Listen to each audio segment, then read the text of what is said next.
Hello, the gist of this video is that I have indeed written a book.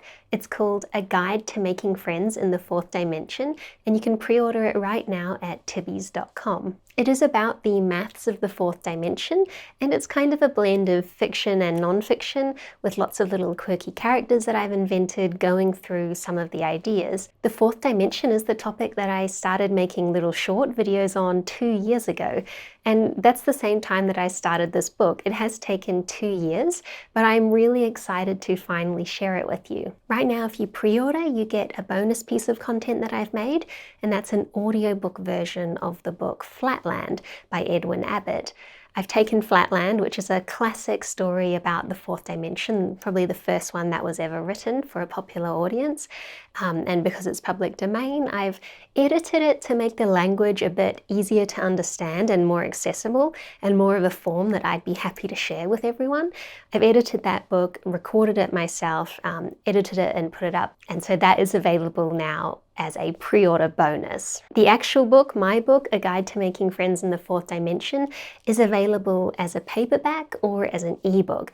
It itself is not available as an audiobook because it is highly illustrated. It's a very visual book with many color illustrations, and I think that makes it a lot more fun to read and easier to follow some of the complex ideas that are included in it. The illustrations were done by Martina Pepicilio, and I think that they make the book really fun and engaging to read and help to understand some of the really complex ideas that it contains. And that might be all you need to know. That's the rundown, that's the information about the book. You can pre-order it right now at tibbies.com. The rest of this video, I thought I would go through and talk more about the process up until this point, not just of writing the book, but of a publishing journey and why I've decided to self-publish this book, and sort of all of the little steps in figuring that out. We can start 2 years ago with me making those short videos about four-dimensional ideas. A lot has changed since then, but one thing that stays the same is that the fourth dimension is an extremely fascinating idea, just as fascinating as it was back in 1884 when Edwin Abbott wrote Flatland. And it's something that I just personally find really fun. It's a little bit speculative because there is no physical four-dimensional space that we're aware of. It's more of a theoretical mathematical idea, but that means you can sort of play with it through thought experiments and think about what would an object look like in a four-dimensional space, or speculating about life in other dimensions. It's a bit of a speculative book that I've written, and that's been one of the things that made it tricky to write, a constant fear of getting things right or wrong when I'm talking about such an intangible idea. But to my surprise, those shorts I made back around the start of 2023, they were pretty popular, and so that's our first so back. I mean, that was a bit of a hey, maybe people would be interested if I made more content like this. Around about the same time, a publishing company did reach out to me and asked would I be interested in writing a book, not necessarily on that topic, but on any topic, and I said yes. That would be awesome. I've always wanted to write a book. In fact, I've written lots of things and lots of half-completed books, but I'd never finished one. And I thought agreeing to a publishing contract might be just the perfect thing for me to finally finish a project, get something across the line, and be able to share some of my writing with you. So that is another so back moment in the story. And so begins the actual writing process. And one of the first steps was just a lot of reading. I wanted to try and get my hands on and read as much as I could about the fourth dimension from other authors and see what other people have done, and try to become familiar with these ideas before figuring out what I wanted to do on my own work. I found actually writing the book to be quite difficult. It was fun, yes, and in some places I felt like I had a head start because I could use the scripts that I'd written for those short YouTube videos and kind of use those as a bit of a building blocks and just expand out from those short scripts until I had a coherent narrative. And you guys left so many interesting comments and questions on those four-dimensional videos that I had a lot of questions to answer, I guess. And that really is the purpose of the book, was to answer all of the questions that I had coming in a way that, was tidy and neat and you could read through it. But one of the reasons it was hard is that the fourth dimension was such a complex topic. It borders on very advanced mathematics and engineering. So I would often come up against ideas that were very hard to understand and took a lot of reading. But a lot of them didn't make it into the book because I wanted the book to stay accessible to people that don't have a mathematics background. There is no prerequisite knowledge needed to read my book. And so in this effort to try and, keep it really accessible, but still interesting and answer all the questions, but not go too far off the deep end into these super theoretical ideas. There were plenty of highlights while writing. I would have a certain epiphany that, this idea could connect to this one, or that this would be a nice way to tie things together. Writing it, I also had every flavor of self-doubt. Worried that I wasn't smart enough to understand these ideas to write a book about, or worried that I didn't have enough of a new perspective to bring to it. I mentioned I'd read a lot of other four-dimensional literature, and my biggest fear was being too similar to them or not offering something unique enough. And I do think ultimately what I've written is unique, but that was definitely a flavor of self-doubt that happened in there. For a while, I thought that if I couldn't describe to my reader exactly how to visualize a hypersphere, then there'd be no point in the book at all. But I think I found the purpose of my book in something else, which is to have fun reading a math book. And there's not many math books that try to prioritize fun and creativity as a priority. And so I do think that's what makes it unique. So we get a so over for all the self-doubt and difficulties, but we can have a so back, because I did actually finish writing it, and I've completed a first draft at this point, and I sent that off to the publisher. I knew that the first draft wasn't perfect, and it was quite far from what I wanted to get it to. It was just a rough layout of all the ideas that could be in the book, but I hadn't really polished any of them. And perhaps I had too high of an expectation of the publisher that they would help me to get it to that point. But they kind of got back to me with feedback on that first draft, and it was more at the level of grammar and sentences, and they were pretty much happy to accept it as is, which was a little bit of a so over for me. I mean, it shouldn't be, but I kind of felt, well, I know there's so much I want to change in the book. I couldn't possibly publish it like this. But there was another big, huge so over that emerged at this point, which is that the publisher was, willing to commission some illustrations, but that number was about 15. And I thought, 15? I want 115, if not more, illustrations in this thing. Like, there's so many things I want to show off visually. I just can't see how this is going to work. They also suggested using a different title, and there was a few other things that at this point made me feel like everything was wrong. I was just an overwhelming sense that everything regarding this book was just wrong at this point. And I have no hard feelings against that publisher. I think that they were great, actually, but I think our intentions were misaligned. I think that they rightfully, as a business, would be looking at this book as a way to make money and for it to be a profitable enterprise. And so keeping your costs low with things like illustrations, it makes total sense. I just think my motivations were a little bit different. They were to make this crazy, weird book that was exactly what I wanted it to be. And I suppose I was much more willing to do that as a loss and to not really see it as something that needed to be prioritized to be commercially successful, because I'm writing about making friends in the fourth dimension. The whole book is a little bit odd, a little bit strange. It's certainly not, I think, optimized to be the most popular thing on the shelf by any means. And I think that misalignment in expectations from me and the publisher meant that ultimately I actually cancelled that contract. I terminated working with them, and I thought that that might not be possible to do. But actually they did let me go, and so, I mean, it's kind of a so back that I was able to get back on my own terms, but my relationship with them was so over. So we're already about a year into this process, and I'm back on my own. I've got the book, and I'm like, well, I guess I'll make all those changes I wanted to make.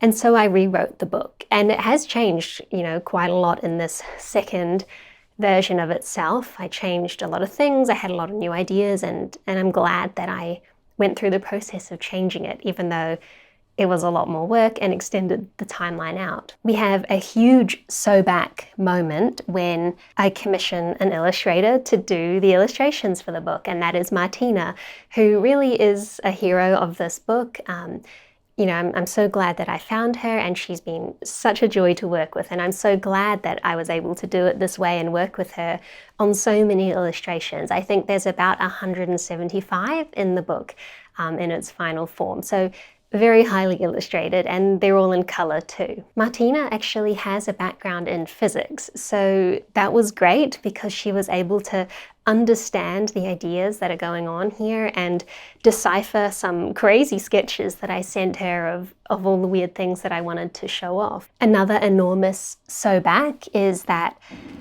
I became connected with Code Parade, who's a fellow YouTuber. He actually reached out to me around the time that he was making the 4D golf game where you can play golf in the fourth dimension, which is right up my alley and might be right up your alley too. I've made a video of me playing it before. It's not that common that you find another soul who's interested in these four-dimensional topics to the level that they're trying to do something creative with it. And I managed to convince Code Parade to write a little guest chapter of the book. And so some of his thoughts and contributions are in the book too. At this point, I'm starting to think about the self-publishing process and how exactly to do that. Most authors who self-publish will do so on something like Amazon Print on Demand, and that makes things easy. You upload your book to Amazon, and then when someone buys it from Amazon, they print it out and send it to the customer. I think doing it that way might make the most sense if you're making a black and white book. However, for my book, because I wanted it to be in full color, there was some complications. You see, here is the Amazon printing cost and royalty calculator. For a paperback, premium color, 250-page book, it says my minimum list price is $28.75. That's because it would cost $17.25 to print, and Amazon take 40% of the sale. So if I list for $28.75, I would break even, making $0 for each sale. And that price is more than I would even want to sell the book for. If I listed it for $30, I would make 75 cents. Yes, if I do standard color, the cost comes down, but now I feel like I'm sacrificing quality. And I'd rather not be encouraging my audience to go and shop on Amazon. There are other options for print on demand, like Ingram Spark, but they too take a royalty cut.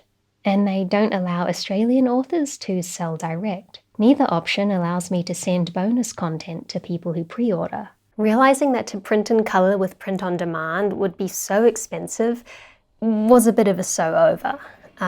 Because that was definitely the easy way to do things, and so many other authors had, found that that was their way to success. And it also had another clear downside to me, as well as the cost of printing, which was that, for someone like me who has an audience and is planning to do all of their marketing themselves through the form of YouTube videos and things like that, it didn't totally make sense for me to be sending all of my viewers to Amazon. And I don't get access to any of the customer data or insights or demographics or any of the information that would be useful to make decisions about the book or follow-up books or, just understanding my audience and customer base. I don't get any of that. Amazon gets it all. And so it just seemed like a weaker connection and kind of the more I thought about it, something that just didn't really fully make sense. But I wondered, is there any other way to do it? Then, by chance, I became connected with some more people running a small publishing imprint. And they offered, we could help you with printing in offset, which is, printing in bulk, and the costs are much cheaper, and you can have premium color and high quality and all of this. And they had warehouses all over the world where they would ship the books from a printing factory in China. And from these warehouses, the books would all be shipped out to customers and they would take a royalty share. But I was interested because it seemed like the best way to have a high quality product but keep the costs low enough to sell it for a reasonable price. And I asked them some questions such as, could I cover the printing costs and even some of the warehousing costs in exchange for keeping more of the royalties? And they said no one's ever asked them that question before in that form. And they said, at that point, you might as well just do it yourself. And I left that call feeling a bit so over. But I've also felt, what did they mean I could do it myself? Surely I couldn't, work directly with printers and work directly with warehouses and, have a direct relationship with any of these places. Surely I need to do that through an established publisher. And I really, really 100% thought, no, it would be impossible for me, one person on their own, to contact a warehouse and set up some kind of arrangement with them. Surely that is literally impossible. But then I thought, well, I might as well try. And so that actually was potentially a big so back moment, was me realizing, well, actually I can contact a printer overseas and ask them for a quote. In fact, I got quite a few quotes.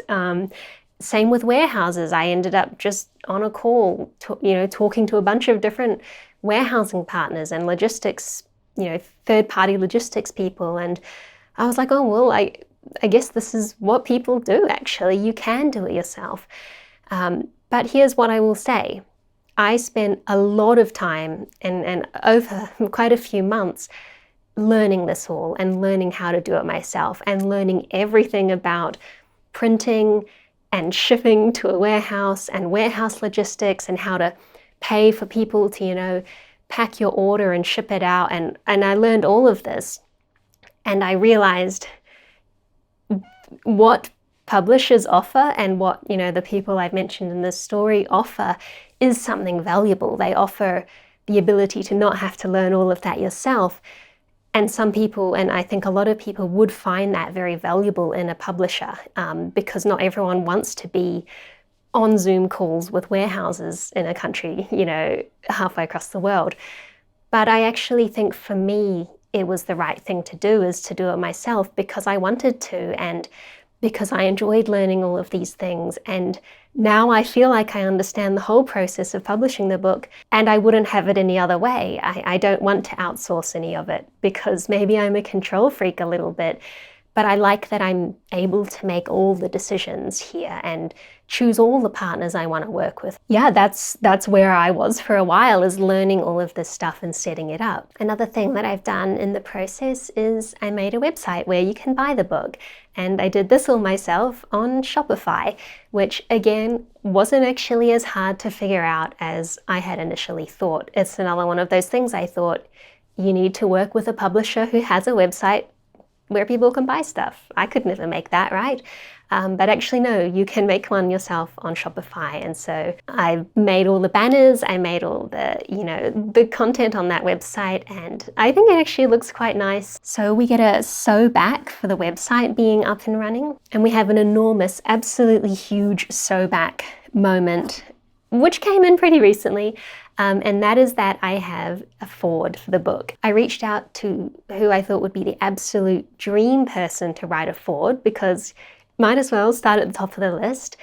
And he said yes, and that is Michael Stevens from Vsauce, who is also very passionate about and interested in this topic, the maths of the fourth dimension. And he's made a few videos himself on topics like chirality and his own take on the four-dimensional world. And he wrote a forward that said nice things about the book, and that was an enormous, huge sew back moment, because what more could I want really from the whole project, from the whole process?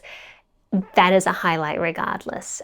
So we're sew back, and even more sew back with what you will have seen on screen somewhere by now, which is the cover art. This is a book that I've pulled off the bookshelf that's usually behind me in videos, and it's We Need to Talk About Kelvin, written by Marcus Chown. This book is quite special to me because I remember buying it as a teenager at school. There's a New Zealand price tag still on the back. And I think this was the first science book I ever bought. And it was the first book I bought like with my own money in a sense, because I had won a book voucher at school and I used that book voucher to buy this. It was at a time very pivotal to me where I was just deciding that I might be interested in physics and ideas like this. And I read this book and I was like, yeah, I am interested in this. Like, these are interesting ideas. And, you know, ever since then, it's a bit of a snowball. It's also signed by Marcus Chown, who I met when he came and did a talk at the University of Canterbury when I was studying there in Christchurch. So I was at home here and I was thinking, well, what am I going to get as a cover for my book? And I know that the cover is very important and, you know, it's like a thumbnail for a YouTube video. And I thought, well, what better thing to do than look at my own bookshelf and look at the covers that made me buy a book, because all the books on my bookshelf, there must be something about the cover I like. And I picked up this one and I thought, well, who made this cover? And I just looked on the back and it has the name Scott Garrett. And I thought, well, you know, this is a traditionally published book. This is probably someone who only works with traditional publishers or something. I don't know. I was very much thinking this would be an unlikely lead, but I reached out to Scott Garrett. I found his website. I asked him if he'd like to make the cover, and he said yes. And in fact, he was also a joy to work with and really enthusiastic and a huge win for the project overall. So I'm really, really thrilled with the cover. I think it's really fun. And if I hadn't been self-publishing the book, I don't think that could have ever happened. There's plenty of sew backs and sew overs that I'm skipping over here because this video is already longer than it needs to be. But it's maybe, you know, we've been on a streak of sew backs. It might be worth putting on one of the sew overs, which could be that, you know, the time period that corresponds to writing this book and, you know, paying for things like a cover and all the illustrations and the internal design and the typesetting and the editing and the proofreading. And there's actually a lot of costs in making a self-published book. More than I expected when I took on the project, but I still wouldn't have had it any other way, because I know I've joked to my friends recently, there's nothing I'd rather go broke over than this book. Like, it's such a passion project for me. That said, this corresponds to a time where my YouTube channel is not doing as well as I used to do. I've got way less sponsored videos than I used to do. I've, you know, hardly did any sponsored videos over the last year. So I make way less money on YouTube maybe than you would expect, or maybe than I could if I was doing everything differently. But one idea I had, and that again happened because I'm self-publishing, is that I said to my Patreon supporters, hey, does anyone want to sponsor an illustration in the book? You can get your name in the back of the book as a thank you. And, you know, I was actually thrilled with the response from my patrons. So there's been 50 names added to the back of the book who are people who kindly sponsored an illustration. It didn't come close to covering all the costs, but it made it possible to get to this point where everything's pretty much done. That part gets a sew back. We only have a couple of points left, and one of them is a sew over, which was Trump announcing the tariffs and all that craziness. This was only last week as I'm filming this. It did cause me some stress and worry about how it would affect everything that I'm doing, but luckily I hadn't locked in which printer to use. Actually, I mentioned I've reached out and got quotes from a bunch of different printers in different parts of the world. The cheapest quotes were from China. So when he announced, you know, there's these huge Chinese tariffs, I was like, well, I think that might rule them out. But then tariffs were cancelled. But then China's were more than doubled. But then books were actually exempt from tariffs altogether for now. But I'm not printing the US or international books in China. I'm actually printing them with a US printer. It is a bit more expensive to print in the US, but I'm just going to absorb that extra cost into my margins, because there's some other reasons other than tariffs, other than price at all, why I would rather print in the US. One of them is just the time, like the time scale. If I wanted to ship into the US from overseas, it could take, 3 months of waiting for everything to happen. And then I would have to get in through customs, and there could be other issues. But if I'm printing in the US, not far from where the warehouse is, that's great. Save on emissions, save on possible problems that can occur between those two places. So yeah, for the international, and by international I mean not Australia and New Zealand, I'm printing in the US and shipping from a warehouse there. The Australia-New Zealand copies that I'm sending out from Australia are going to be printed separately because it doesn't make sense to ship them from the US to Australia. The tariffs have kind of affected other things. For example, the US-based printer uses some raw materials from Canada, so there's a bit more friction there, but I think it'll be fine. There's still a lot of uncertainties for me. I've got the project to this stage, which is where I'm now releasing pre-orders. And this is a really exciting moment, and we are definitely so back right now. I'm really excited to see what your interest is, if anyone's interested, what the feedback might be, and just to be able to share the project with you. But I'm sure there will be many more so-overs and so-backs as I continue this process. But I've learned so much about business and e-commerce and all these things that I think I'll use not just for this project, but maybe even future ones. To finish, I do want to say, why am I doing pre-orders? The pre-orders are actually really important here, and not for the reason that pre-orders are usually important for authors. Usually if someone has been traditionally published by a publisher, they might make a video where they say that pre-orders are important because they use those numbers to get on bestseller lists or promotion from the publisher and things like this. For me, those are not really part of the equation, but there are different and strong motivations for the pre-orders. One is that I need to know how many books to print, and that's what the pre-orders will hopefully let me gauge. Right now, I've had to get quotes for all sorts of different numbers of quantity in terms of printing the books because I'm not really sure where the interest is going to fall.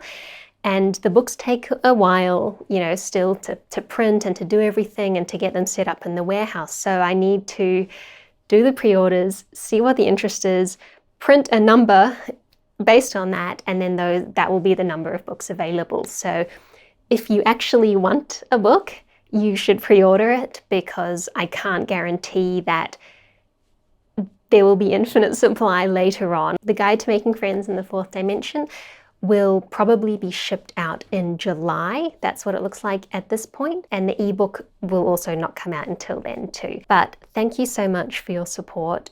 Thank you so much for your interest, not only in me and my channel, but this process of self-publishing and me making videos about the fourth dimension. None of this would have been possible without you, so thanks so much, and thank you to my Patreon supporters. A special shout out to today's Patreon cat of the day, Monsieur.